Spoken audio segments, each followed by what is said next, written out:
Hey, and we are back for the next part of 47, cheap and easy ways. No, that's not it, is it? Tips for lead generation, ideas for you guys to generate some leads off of Facebook and all over the globe. So let's get started back here again. And this section is about getting leads from content creation. And one of the things that I tell people about content creation is that you really have to go with your strengths on it. I mean, you can learn any of these things, but I would say that the most effective content that you're going to be able to produce is going to be based on your own strength. So if you like to write, then you'll find a fit for that. If you're artistic, then you're going to find a fit for that too. If you're a charismatic person and you do really good on video, then you're going to find a fit for that too. So go with your strengths for sure, and then just sharpen your saw and hone your skills and just get better at it and create some content. And the whole purpose of content creation is to lead people back to you. So you put this content out into the world. This is you invest your time to create this cool content, but you're creating it not just as a gift to humanity. You're creating it to bring people back to you and back to your sales funnel. So that's the strategy in this. So that's what we're talking about here. And I said to make it useful or entertaining, or both, hopefully both. And then to know your platform well. So that's, again, is just honing your skills. Go with your natural talent and then just hone your skills and study on it. YouTube University, and just, find out everything that there is to know about it. And then, of course, always tie back to your sales funnel. And then always cross-promote your content across platforms. So if I have a blog, I'm going to promote my blog on Facebook. I'm going to publish my blog posts onto Facebook and share them there. If I have YouTube videos, I'm going to share those on Facebook.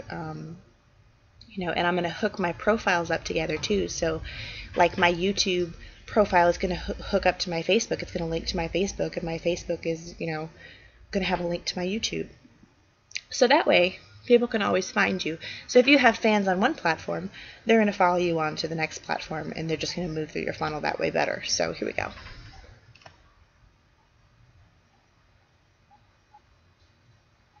Uh-oh, I went one too far. Okay, so be a YouTube star.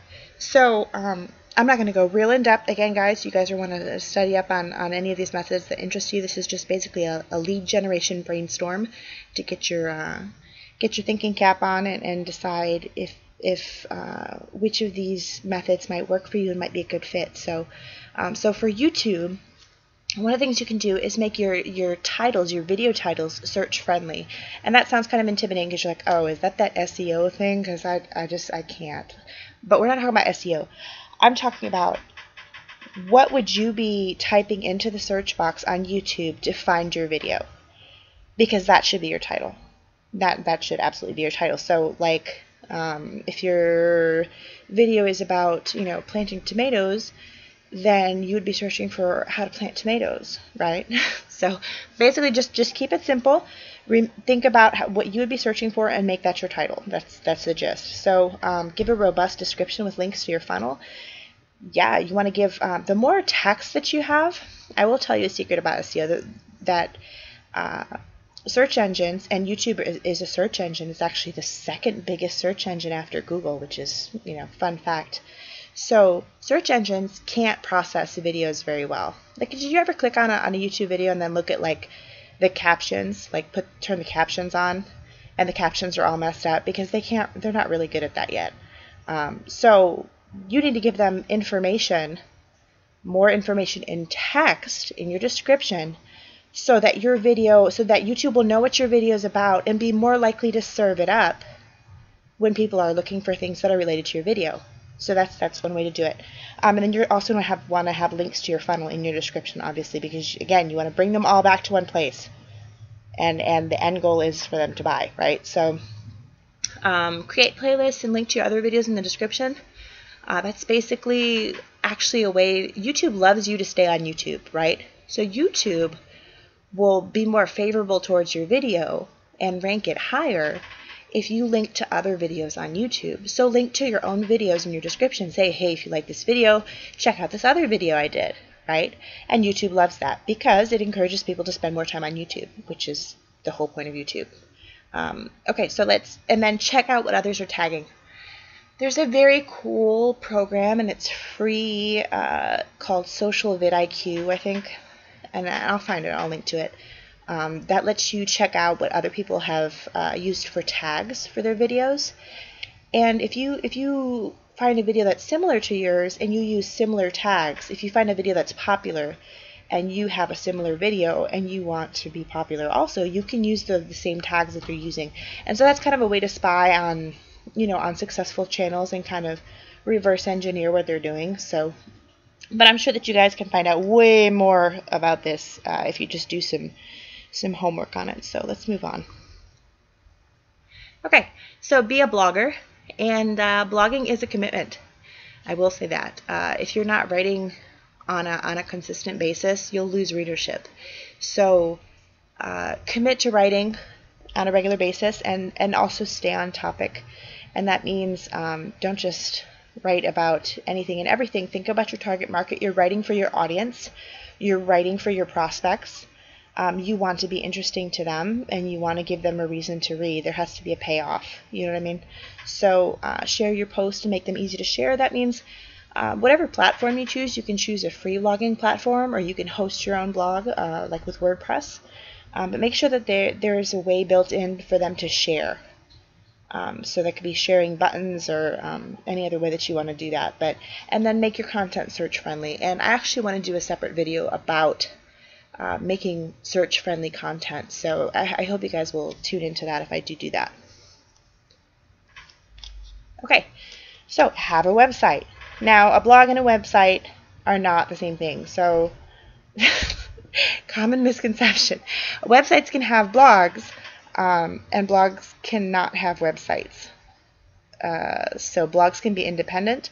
You could have a blog, and then on a separate place you could have a website, or you could have a website and then on the same website you have a blog. Yeah. So, but usually a website is just static content. It's less dynamic than a blog, so it's not as much maintenance, it's not as much content that you have to produce. It's basically, the difference between like a billboard and, a weekly radio show, for advertising. So, if you do have a website or a blog, you should get it listed all over the web. There are directories where you can go and, submit your site for free, to get listed, and you just have to get a description of your site and it'll link to it and everything. So that's really cool, and you get some more exposure. Also, it makes it more legitimate a lot of times for Google and other search engines as well. So make your content search friendly, and I promise you guys, I'm just gonna have to make that video because that's just one of my favorite topics. So stay tuned for that. And then, okay, so include an opt-in form and social media links. You want to get them on your email list. You don't want just people just moseying into your website and then moseying away, right? You don't want them to just click in and click out.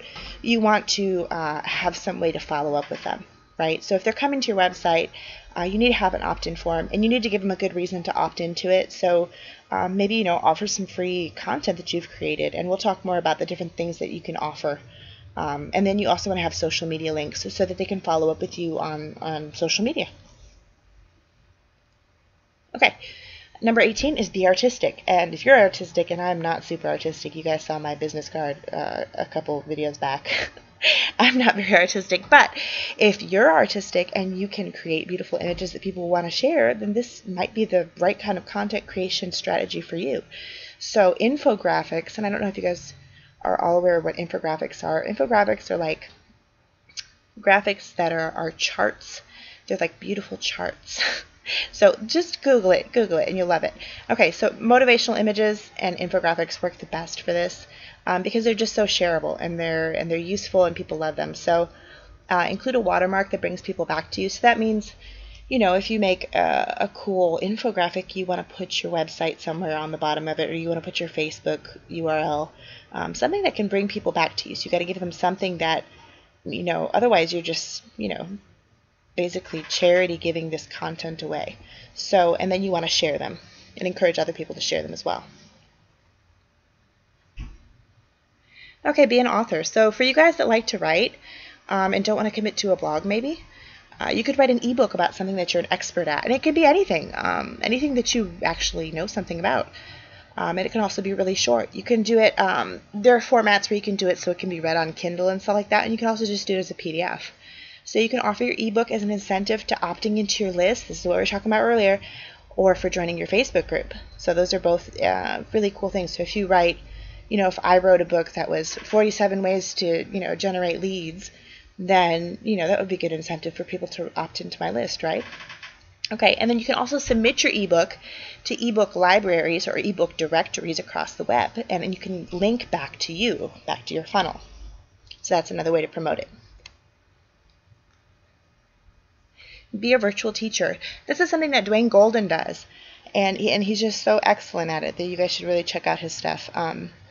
Use Membership Suite Plus. Yeah, it's an IC product to create a video course and use it as lead bait, right? So a lot of this content marketing stuff is lead bait. You're giving people a reason to follow you or like you or to opt into your list or to become a customer, right?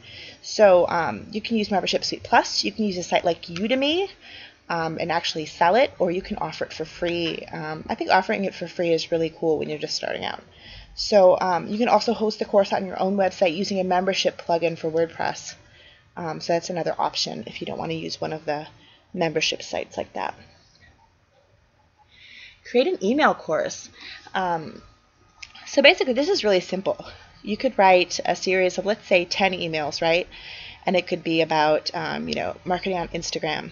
A 10-day course about marketing on Instagram. And then you could promote it on Facebook and say, hey guys, you guys want to, take my email course on marketing on Instagram? And then, people will opt into your list, right? And then they'll get 1 email a day for 10 days if it's a 10-day course. So that's really easy to do in an autoresponder, and it's something that can just be used over and over and over again. And once they opt in, they're in, and so you can market to them in the future. That's why email lists are so super cool. Okay, and it said also make sure to include calls to action. So like at the last email, if you haven't tried to sell them anything, then why haven't you tried to sell them anything? Okay, so yeah, let's move on. Oh, and I think we're at a stopping point again, so I'm going to stop the video here. And again, I will post the last video URL and the next video URL in the description, along with a way to get that PDF version of this so that you guys can follow along at home really easily without taking notes. And I hope that you're enjoying it so far. If I can stop this thing. Come on now. It doesn't want to stop, guys. It just wants to record my whole life forever. If anybody has a good recommendation for a better recording studio, then I'm going to be in the market, I think, here. Gosh, it's just horrible. It's probably because I have 30 tabs open, right?